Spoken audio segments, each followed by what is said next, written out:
So our final project for the 3D printing section is going to be a miniature table and chair. The reason why we're going to be doing this project is so that I can get a better understanding of your understanding of 3D support structures and how to set up a design and a file to prepare for 3D printing. As I mentioned before, supports can seem a little daunting. So what we're going to do instead is teach you how to make a model and then how to reorientate it so that it is better and you don't have to remove supports for it, and know that your file will work the first time without having to go back and work on it again and again. So some of the skills you're going to be learning is and reusing our repetition with the duplicate key, as well as how to angle something in a file and how to better understand preparing something like that. Over here to the side of my design is the seat for this chair, and it's actually straight up and down. So we'll talk about some of that, how to work on your work plane and use your work plane more efficiently to set up files and allow for mistakes, but also to allow for changes if you need to go back to and edit something. So we're going to get started on this now. So we have returned to the Tinkercad dashboard on the Makerspace Academy page. Again, you should be using your own account for this. This is just where I'm working right now to show you these examples. So let's get started again with a new document, our new 3D design files. So we're going to go up to New and 3D Design.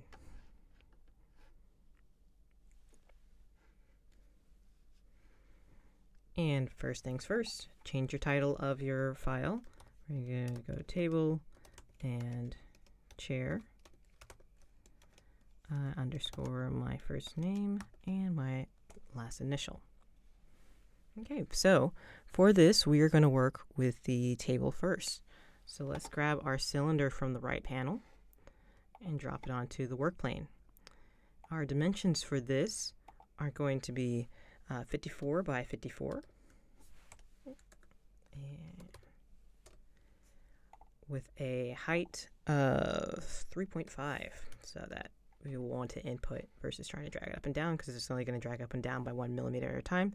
It'll skip right over it. We're going to make these sides at 48, so you don't have to round it out like we did for for the ornament or for the button. And this is just fine. And we're going to set that aside now. Next, we're going to work on our table legs. So grab our box, drop it to the work plane, and then we're going to resize it. So we want this front part here to be about 5. And then we want it to have a length, or this kind of looks like depth, but 5 by 6 is your final turnout that you want to do. And your height, let's click on that top box right here, is going to be at 44. And we're just going to enter that. Okay, so we have our nice table leg here. And we're going to need 4 of them. So let's duplicate that. Command D or Control D, and we're going to move that, pressing and holding Shift and dragging, we're going to move that down to 30. So their distance, you can manually input that again, of course. And so the distance between these two table legs should be 36. And you can see that right there. And we're going to group those together. That was Command G. Or up there, you can do it in grouping as well. So then we're going to duplicate it again. You can press the button or use the hotkey of Command D. And we're going to move this over. We're going to do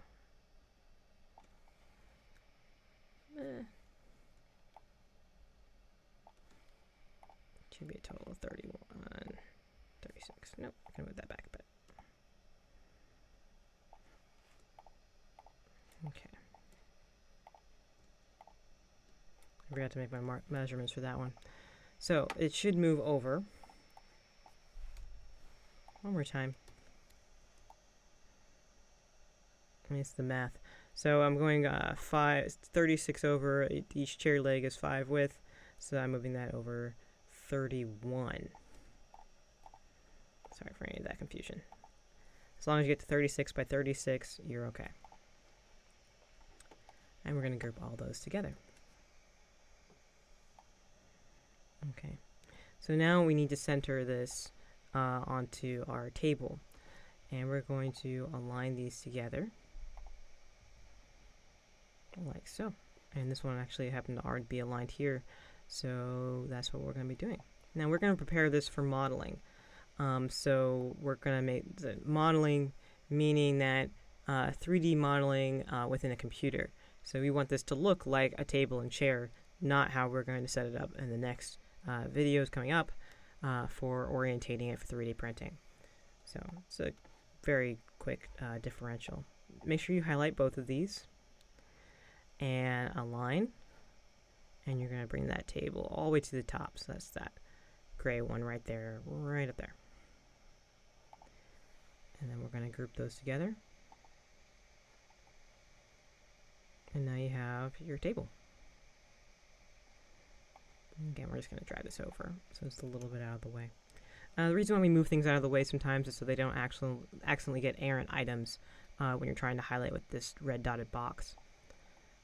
And that makes it a little bit easier for you. Okay, so first part of our chair is going to be a box. This whole chair, the base, the seat, where this miniature, I guess, character or whatever would sit, the back of the chair, and the legs are all box shape. So we're just going to drag our box and drop it into the work plane. And the units of measure for that, we want this to be 32. And then have this depth for the seat be at 28. Okay. And the height, we're going to bring that down to 4. And then we're going to give this a little bit of a design detail so that it looks a little cute. And so we're going to move that radius to 2.18.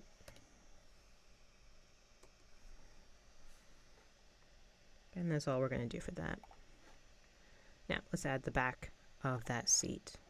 So drop another box in here.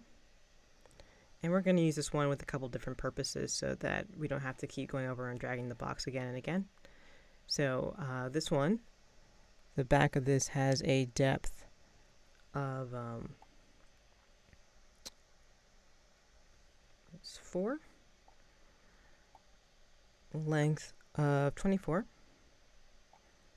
and a height of 32. Let's bring that down. There we go. Okay. And instead of grabbing this box, since our chair legs are going to be pretty close in dimensions, we're just going to grab that and we're just going to Option Shift or copy, paste. There is a purpose to use that sometimes. Or you can just duplicate that and drag it over. This doesn't have to be perfectly lined up yet. I was holding Shift, but you do not have to do that for this part. And these chair legs, they are 4 wide already, so that's why we just copied the back of the seat and just dragged it over. And then we're going to shorten it to 5. There we go. Okay, so now we are going to be duplicating our chair legs. So our first, with this dimensions of 4 by 5 and a height of 22, we are going to, I'm doing the Option Shift version versus, or you can just do duplicate and with Command D. And you're going to shift and drag it up so that they're in line. If your chair legs ever get out of line, like if you forget to press Shift, it's okay. You can always just highlight them both and press Align and reorientate them together. So as long as we're moving that up to 18, so that distance is now going to be 23 from chair leg to chair leg. And we're going to group those together. And then we're going to, this is option, and dragging it again. And we're going moving that over to the right. to make that 19. So at the end, your distance from all of your chair legs around will essentially be a box, 23 by 23. And then we're going to group that together one more time. Okay. Now I want to first do a little bit of work with the back of this seat and the seat itself. And we're just going to align those together, and you'll see why in just a second. So we're going to align these both, highlight them both, go up to align, and then we're going to make sure that the backs match up and then they're centered. And you're just going to group that. And then we're going to raise the the chair back to a height of 21.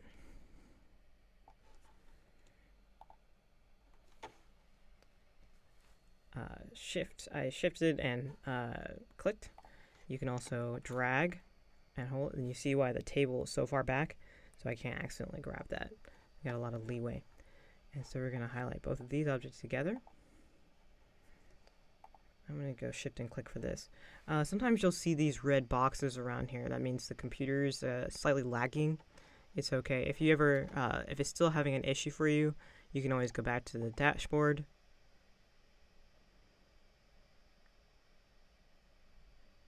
And then come back in again. It seems to be having a little bit of a lag. So hopefully it should all work out.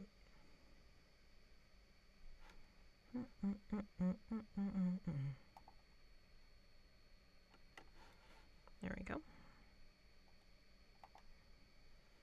Yeah, if you're using something like Tinkercad, it uses the video card, and it takes up some speed. So trying to have a lot of stuff in the background like I'm actually doing right now, and your computer should move pretty smoothly. Or use a desktop if you have access to that.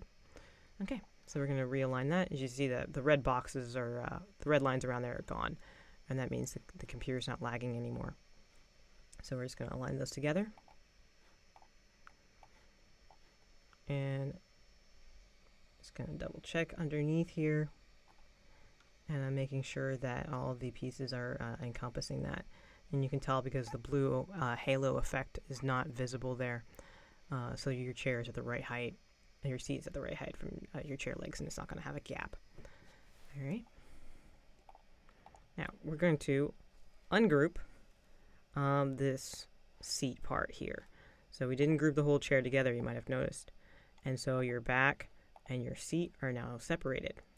And we're going to maneuver so that this is a little bit easier to see. Sometimes maybe, see, like doing the front doesn't actually work for that. This is why I spend a lot of time like right-click, moving around and whatnot. So we're going to rotate this chair. Now, if you're concerned about something like I have to resize it, the size isn't right, and you're not quite comfortable with that yet, you can regroup these together, duplicate it, and move one of these off. I'm pressing D to bring it back down, and that way you have one saved for you before it's reorientated. As I showed you before, that if you change something after you've rotated it, an object, it'll start to stretch and skew, and you won't be able to get it back until you actually undo each one of those actions. And that can be tricky if you're kind of just freestyling your rotation. Like you don't say, oh, I just started rotating it. Like, I ungroup this and show you. Like, instead of, if I didn't have a numerical, and I was just kind of eyeballing it, because that's just what happens with design. Just like, oh, it's right there. And then I started to move it, I wouldn't know, what if I didn't check and say that that was -4 degrees? So having this backup piece back here, it'll save you that trouble in the future if it's not exactly where you want it to be. So since you're still not following instructions, you won't have that worry this time. And we're going to manually move that over to 5 or input it to -5. And I'm actually liking where that is, so we're going to leave that. Is there. If you don't like where it is, if it accidentally ends up somewhere else, you can always just nudge it around with the arrow keys on the keyboard until you get where you want it to go. Okay, so we're going to double check, highlight all of your chair parts, and then we're going to double check with the alignment and make sure that they're all centered here. So that gray dot right there is a good sign. and then we're going to group that together. And then we're going to move our chair over, our table over, so that it looks very nice for modeling.